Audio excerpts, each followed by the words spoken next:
Krishna everyone. So we are starting the book called Easy Journey to Other Planets. And I chose this book because we just completed the topic of mystic path and mystic perfection in the previous book. So I think this book has a logical continuation of the topic.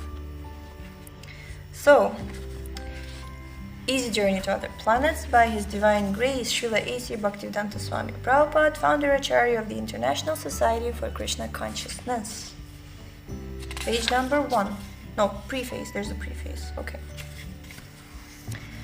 A living being, especially civilized man, has a natural desire to live forever in happiness. This is quite natural, because in his original state, the living being is both eternal and joyful.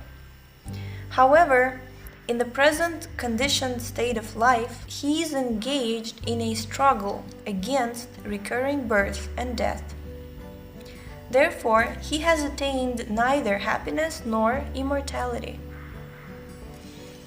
The latest desire man has developed is the desire to travel to other planets. This is also quite natural, because he has the constitutional right to go to any part of the material or spiritual skies. Such travel is very tempting and exciting because these skies are full of unlimited globes of various qualities, and they are occupied by all types of living entities. The desire to travel there can be fulfilled by the process of yoga, which serves as a means by which one can transfer himself to whatever planet he likes, possibly to planets where life is not only eternal and blissful, but where there are multiple varieties of enjoyable energies. Anyone who can attain the freedom of the spiritual planets needs never return to this miserable land of birth, old age, disease, and death. One can attain the stage of perfection very easily by his individual effort. He can simply follow in his own home the prescribed method of bhakti yoga. This method, under proper guidance, is simple and enjoyable. An attempt is made herein to give information to the people in general and to philosophers and religionists in particular as to how one can transfer oneself to other planets by this process of bhakti yoga, the highest of all yogic processes. Okay, page 1, chapter 1, Antimaterial Worlds. Materialistic science may one day finally discover the eternal, antimaterial world, which has for long been unknown to the wranglers of gross materialism. Regarding the scientists' present conception of antimatter, the Times of India, October 27, 1959, published the following news release. Stockholm, October 26, 1959. 2 American atomic scientists were awarded the 1959 Nobel Physics Prize today for the discovery of the antiproton, proving that matter exists in 2 forms, as particles and antiparticles. They are Italian-born Dr. Emilio Segre, 69, and Dr. Owen Chamberlain, born in San Francisco.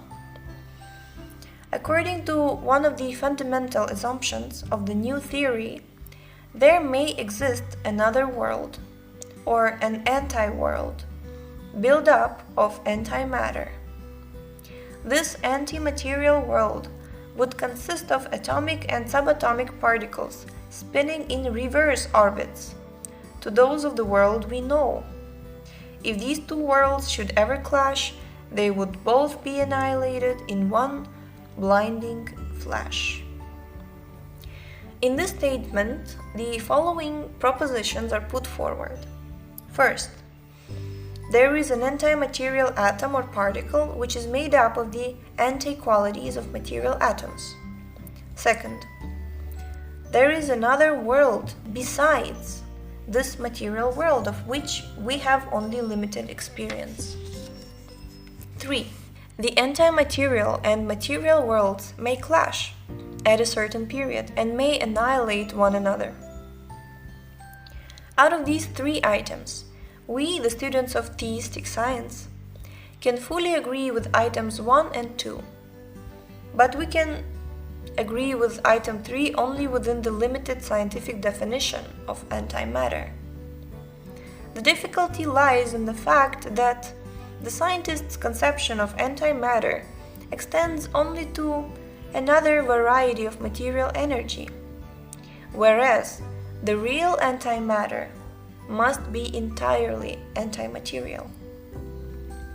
Matter, as it is constituted, is subjected to annihilation, but antimatter, if it is to be free from all material symptoms, must also be free from annihilation by its very nature. If matter is destructible or separable, antimatter must be indestructible and inseparable. We shall try to discuss these propositions from the angle of authentic scriptural vision. The most widely recognized scriptures in the world are the Vedas. The Vedas have been divided into 4 parts: Sama, Yajur, Rig, and Atharva. The subject matter of the Vedas is very difficult for a man of ordinary understanding. For elucidation, the 4 Vedas are explained in the historical epic called the Mahabharata and in 18 Puranas. The Ramayana is also a historical epic which contains all the necessary information from the Vedas. So, the 4 Vedas, the original Ramayana by Valmiki, the Mahabharata, and the Puranas are classified as Vedic literatures. The Upanishads are parts of the 4 Vedas, and the Vedanta Sutras represent the cream of the Vedas. To summarize all these Vedic literatures, the Bhagavad Gita is accepted as the essence of all Upanishads and the preliminary explanation of the Vedanta Sutras. One may then conclude that from the Bhagavad Gita alone, one can have the essence of the Vedas, for it is spoken by Lord Sri Krishna, the Supreme Personality of Godhead, who descends upon this material world from the antimaterial world, in order to give complete information of the superior form of energy. The superior form of energy of the Personality of Godhead is described in the Bhagavad Gita as Para Prakriti. The scientists have recently discovered that there are 4 The scientists have recently discovered that there are 2 forms of perishable matter. But the Bhagavad Gita describes most perfectly the concept of matter and antimatter in terms of 2 forms of energy. Matter is an energy which creates the material world, and the same energy, in its superior form, also creates the antimaterial, transcendental world. The living entities belong to the category of superior energy. The inferior energy or material energy is called Apara Prakriti. In the Bhagavad Gita, the creative energy is thus presented in 2 forms, namely Apara and Para Prakriti. Matter itself has no creative power. When it is manipulated by the living entity, material things are produced. Matter in its crude form is therefore the latent energy of the Supreme Being. Whenever we think of energy, it is natural that we think of the source of energy.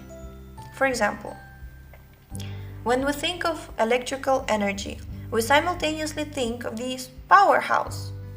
powerhouse where it is generated. Energy is not self-sufficient.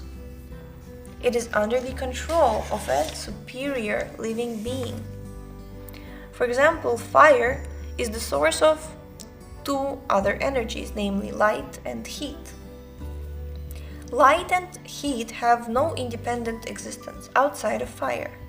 Similarly, the superior and inferior energies are derived from a source, which one may call by any name. That source of energy must be a living being with full sense of everything. That supreme living being is the personality of Godhead, Sri Krishna, or the all-attractive living being. In the Vedas, the supreme living being or the absolute truth is called Bhagavan, the opulent one, the living being who is the fountainhead of all energies. The discovery of the two forms of limited energies by the modern scientists is just the beginning of the progress of science. Now, they must go further to discover the source of the two particles or atoms, which they term material and antimaterial.